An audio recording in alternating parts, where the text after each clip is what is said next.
teman-teman.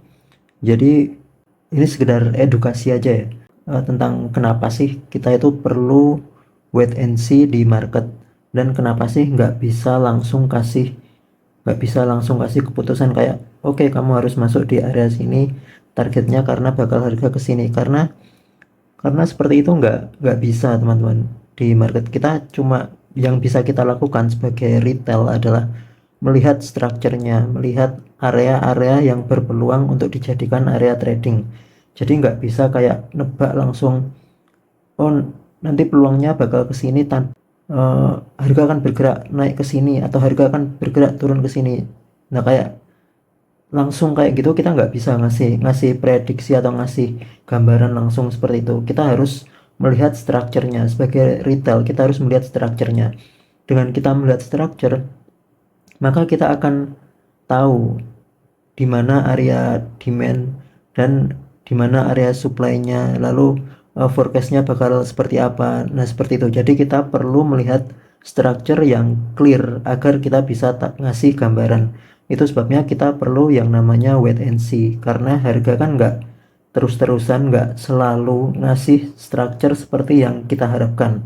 Nah, sebagai contohnya adalah study case-nya. Ini saya kasih contoh dari Outlook BTC yang saya share di topik saya ya. Nah, di Outlook ini kan kelihatan kalau pane of view saya, BTC telah terbreakdown dari higher low-nya, sehingga ada kemungkinan terjadi perubahan tren atau perubahan structure. Nah, kita lihat chartnya. Nah, tapi kan di sini masih sekedar wick, masih sekedar ekor, belum valid break body, sehingga saya belum bisa ngasih Outlook yang memvalidasi kalau ini udah pergantian tren. Jadi masih sweep liquidity, masih ada probabilitas 50-50 kalau dia bisa saja change of character, bisa saja cuma cari liquidity aja gitu. Jadi karena masih sweep liquidity, kita masih wait and see gitu. Lanjut ke Outlook berikutnya ya. Berarti ini kan masih wait and see. Di sini saya kasih penjelasan kalau hindari di BTC dulu. Terus lanjut. Nah, di Outlook setelahnya ini sudah terdapat mappingan area supply-nya. Nah, ini kan udah kelihatan ya supply-nya. Ada dua area supply di sini dan juga di sini. Berarti kan probabilitasnya adalah harga akan bergerak naik lalu melanjutkan penurunan. Oh ya, di sini sudah valid change of character. Saya juga sudah menandai valid change of character. Nah, di sini kan berarti supply-nya di sini dan juga di sini. Yang bisa kita lakukan sebagai retail adalah menunggu harga masuk ke area supply dan mencari peluang short, karena di sini kan sudah terjadi perubahan tren ya. Nah, ini untuk outlook yang kedua. Di outlook selanjutnya, nah di sini kan sudah menjadi area supply ya dan belum terjemput. Jadi saya kasih gambaran kalau harga berpeluang untuk naik menuju ke area supply dan melanjutkan penurunan gitu. Jadi ketika harga masuk ke area sini, kita bisa melakukan eksekusi short sale-nya. Dan resultnya adalah pertama ini, resultnya ini yang terdekat ini. Nah, dia kan masuk ke area supply. Harga sudah hit supply lalu turun. Ini sesuai skenario ya berarti. Jadi ketika kita menunggu itu nggak sia-sia gitu loh. Karena menunggu juga perlu untuk meminimalisir resiko.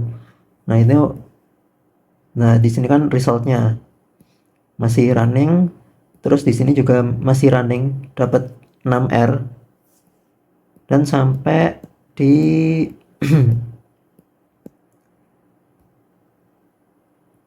di sini. Nah, sampai di sini.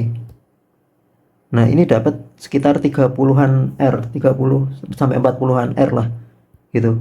Jadi ketika kita sabar menunggu di area sini tadi, ya kita bisa dapat profit yang maksimal 38 sampai 40 R, kan lumayan banget gitu. Gitu. Nah, Nah, dan di sini adalah resultnya gitu. Jadi wait and see itu nggak nggak apa ya, nggak ada salahnya gitu, karena kita yang namanya trading kan pasti mencari mencari pola harga yang punya probabilitas tinggi. Ya kalau misal tertinggal ya ya sudah, berarti kan belum rezeki. Kalau misal dapat di area yang kita tunggu ya itu juga dapat mengecilkan resiko kita gitu. Kalau misal area yang kita sudah tunggu ternyata invalid, ya sudah, berarti kan ya namanya trading nggak selalu win ya, pasti ada lossnya juga.